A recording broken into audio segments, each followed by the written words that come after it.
Today we will be going over pigeon pose. To begin in pigeon pose, we're going to come to a tabletop position, hands right underneath the shoulders, knees underneath the hips.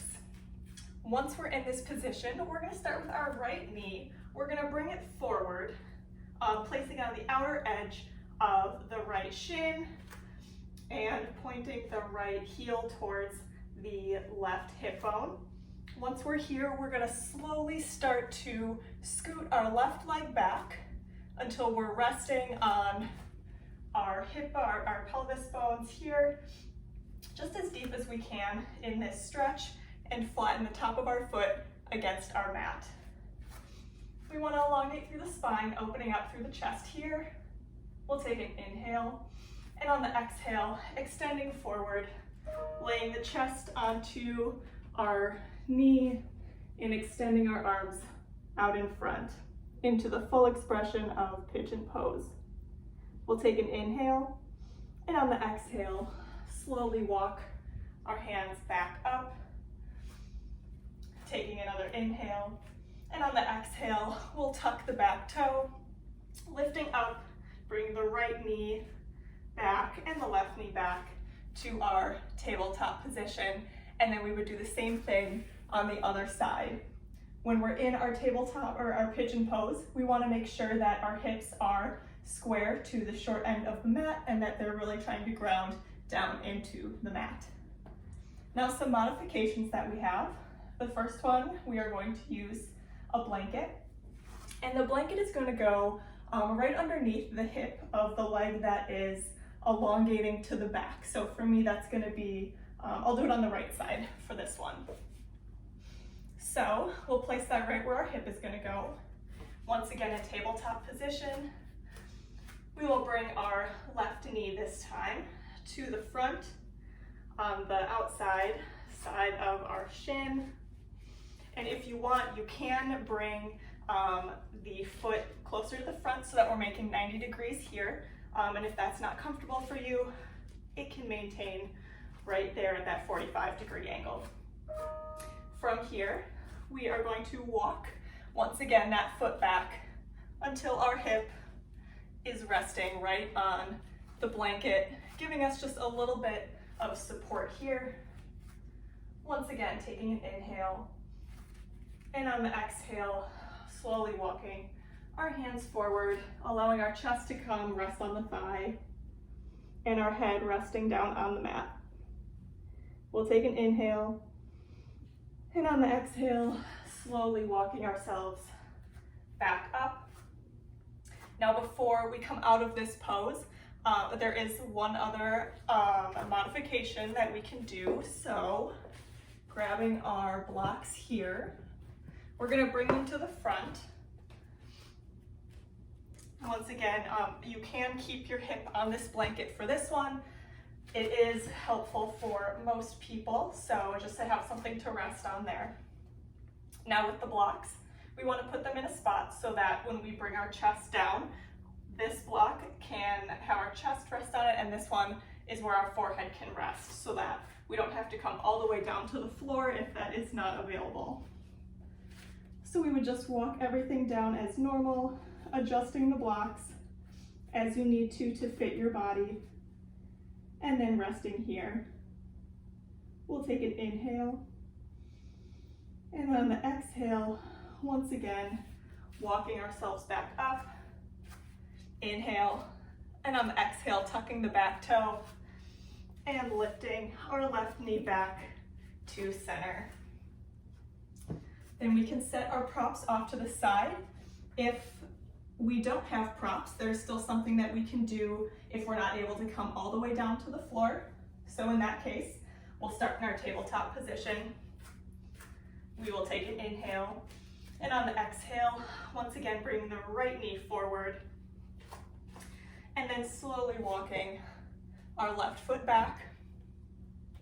Now this time, instead of flattening out fully, when we come down, we're just going to come down to our forearms here. So we want to maintain elongating through the spine, reaching out through the crown of the head, and keeping the chest nice and open.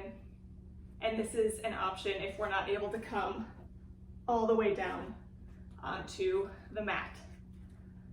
And then from here, we'll take an inhale.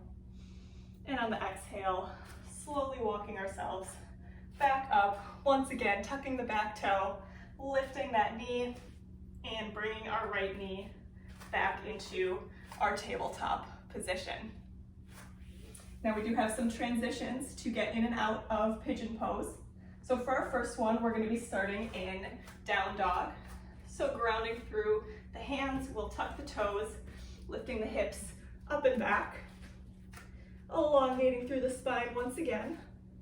We're going to take an inhale, lifting the right foot up for three-legged dog. And on the exhale, we're going to shift our weight forward, bringing the knee to the chest. And from here, laying the outer edge of the shin of the right leg down onto the mat. We'll drop the back knee, and once again, scooting that foot back to wherever is comfortable. Once again, making sure that our hips are square to the short end of the mat. We have an elongated spine, reaching through the crown of the head. We'll take an inhale, and on the exhale, walking ourselves forward. We'll take an inhale, and on the exhale, walking ourselves back up. We're gonna tuck the back toe, take an inhale, and on the exhale, we're gonna step the right foot back, returning to downward dog. Inhale here, and an exhale. And on the next inhale, we will take the left foot up, three-legged dog. And on the exhale, shifting our weight to the front, dropping that knee down with the heel of the left foot pointing up to the right pelvic bone. And then once again, scooting that leg back to feel that stretch through the hip flexors. Inhale here, and exhale, coming forward onto our mat, resting the forehead on the mat. Inhale, and on the exhale, slowly walking back up once again. We'll tuck that back toe, take an inhale, and on the exhale, once again, returning to our downward dog. That was our first transition. Now for our second one, we're going to be starting in a forward fold, in a wide-legged forward fold. So stepping our feet 3 to 4 feet apart, nice and wide.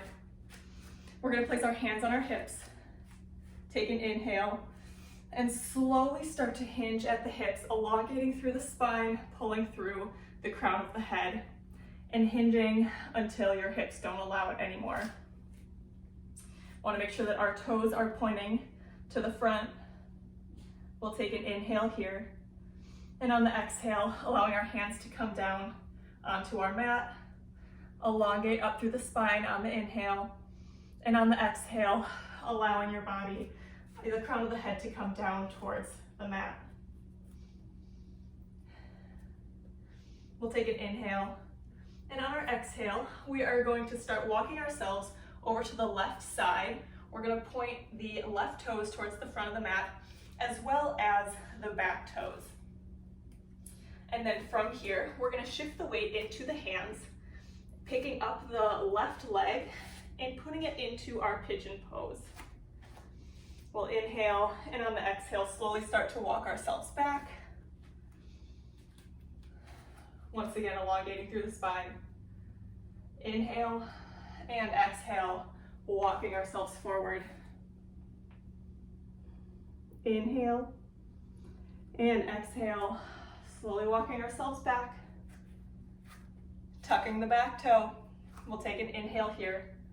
And on the exhale, left foot comes to meet the right, returning to downward facing dog. Now this time we're going to switch to the other foot. So we're going to bring the right leg forward, bringing the knee to the chest, shifting the weight to the hands. Once again, bringing that right leg down onto the mat. Dropping the back knee, and then starting to shift ourselves into our pigeon pose with our hips square to the front of the mat and elongating up through the spine. Inhale here, and exhale, walking ourselves forward, chest comes down, resting on our front leg. Inhale and exhale, slowly walking ourselves back. Tucking our back toe, we'll inhale and exhale, returning that right foot to the back, returning to downward dog. And that is pigeon pose.